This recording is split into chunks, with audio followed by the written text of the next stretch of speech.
Hello, I'm in my room at Dalat Sky Hostel, I think, or Skyview Hostel, Sky Hostel, something like that. I have a private room with an ensuite. This is the bed. It is a double. I have a mini fridge, a hot water kettle, a TV, and that's a closet right there. Okay, and then I have a little balcony with a pretty good view. Here's this. So there's no air conditioning.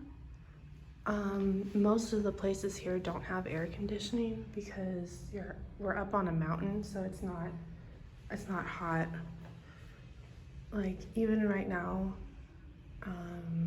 it's a little warm, but it's not crazy hot.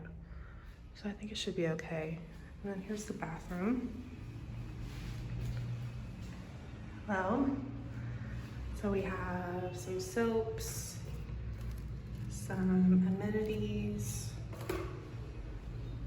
nice toilet, decent shower, with, looks like just the waterfall shower there.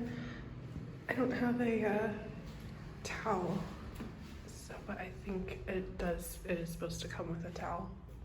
So I need to go ask for one. I checked in early. Oh yeah, see, deposit for the towel and the keys. They also took my passport to keep at the desk, which is weird that I gave a 200,000 deposit and a passport, and I think that's a little bit too much, actually. Anyway, I'm here for 2 nights, and then I'm off